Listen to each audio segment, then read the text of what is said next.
से दौड़ा कर मारा गया, निर्मम हत्या की गई।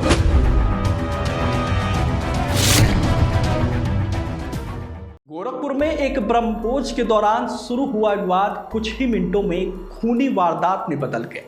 ब्रह्मभोज में खाना खाने गए बिजली विभाग के ठेकेदार की तलवार से काटकर हत्या कर दी गई। दरअसल यह मामला गोरखपुर के सिकरीगंज थाना क्षेत्र के अहरौली गांव का है। 66 वर्षीय शिव कुमार त्रिपाठी बिजली विभाग में ठेकेदारी करते थे और गांव के साथ गोरखपुर शहर के गांधीनगर में भी रहते थे। शनिवार शाम शिव कुमार गांव में छेदी चौधरी के ब्रह्मभोज में शामिल होने पहुंचे थे। ग्रामीणों के मुताबिक वह नीचे बैठकर खाना खा रहे थे, तभी गांव के ही राहुल चौधरी ने पीछे से उनके ऊपर बांके से हमला कर दिया। हमले में शिव कुमार गंभीर रूप से घायल होकर जमीन पर गिर पड़े, जिसके बाद ब्रह्मभोज में मौजूद लोग उन्हें ऑटो में अस्पताल लेकर जाने लगे। लेकिन ढेबरा हाथा मार्ग पर हनुमान प्रसाद इंटर कॉलेज के पास राहुल चौधरी और उसके भाई रोहित समेत कुछ लोगों ने ऑटो रोक लिया और शिव कुमार को खींचकर ऑटो से बाहर निकाल दिया। ऐसे में जान बचाने के लिए शिव कुमार नारायणपुर की तरफ भागने लगे, लेकिन हमलावर उन्हें दौड़ाकर करीब 200 मीटर दूर खेत में उन्हें घेर लिया और तलवार से कई वार करके उनकी हत्या कर दी। वारदात के बाद आरोपी मौके से फरार हो गए। घटना की जानकारी मिलते ही पुलिस मौके पर पहुंची और मामले की जांच शुरू कर दी। पुलिस की शुरुआती जांच में हत्या के पीछे 2024 की एक पुरानी रंजिश सामने आई है। बताया जा रहा है कि राहुल चौधरी के चचेरे भाई आदेश चौधरी की 2024 में हत्या हुई थी और इस मामले में शिव कुमार त्रिपाठी के परिवार के कुछ लोग आरोपी बनाए गए थे। आरोप है कि उसी हत्या का बदला लेने के लिए शिव कुमार को निशाना बनाया गया।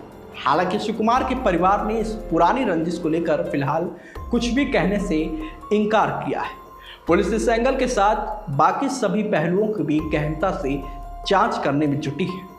शिव कुमार के परिवार की तहरीर पर सिकरीगंज थाने में कुल 8 लोगों के खिलाफ FIR दर्ज की गई है, जिनमें 7 नामजद और 1 अज्ञात आरोपी है। वही वारदात के बाद देर शाम आशुतोष चौधरी नाम का एक युवक सिकरीगंज थाने पहुंचा और उसने सरेंडर कर दिया। पुलिस ने उसे हिरासत में लेकर पूछताछ शुरू कर दी है। पूछताछ के आधार पर बाकी आरोपियों की भूमिका की भी जांच की जा रही है।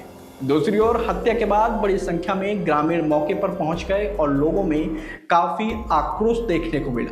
जब पुलिस शव को पोस्टमार्टम के लिए भेजने लगी तो ग्रामीणों ने जमकर विरोध किया और नारेबाजी करने लगे।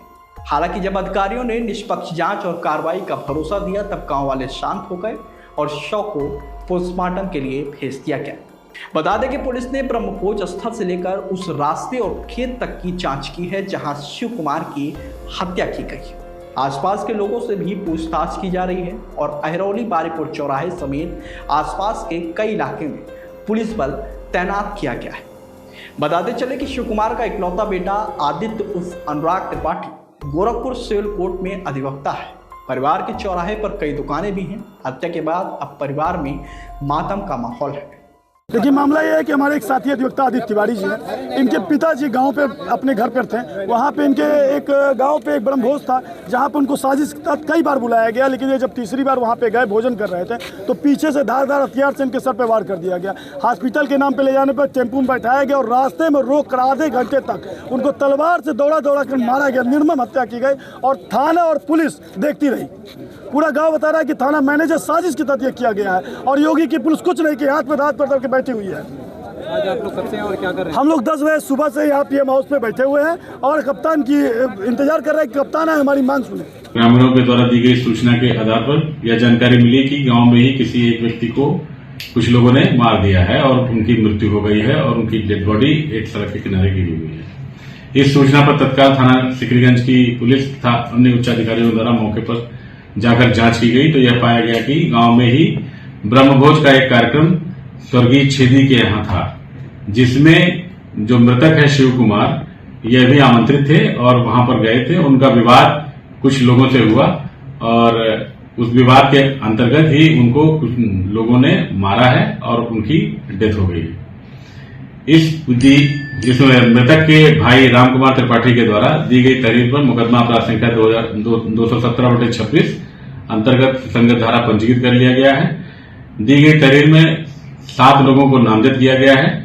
नामजद अभियुक्तों में से अभी तक हमारे पास जो है 3 जो मेन अभियुक्त बताए जाते हैं वह पूछताछ के लिए हिरासत में है।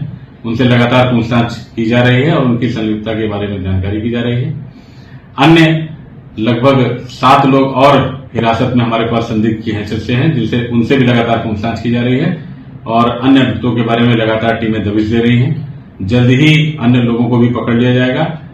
मौके पर वर्तमान में शांति व्यवस्था कायम है और ये हमारी जो टीमें काम कर रही हैं और जल्द ही इस विवेचनात्मक कार्रवाई को पूर्ण करते हुए इस पूरे घटना का अनावरण कर लिया जाएगा।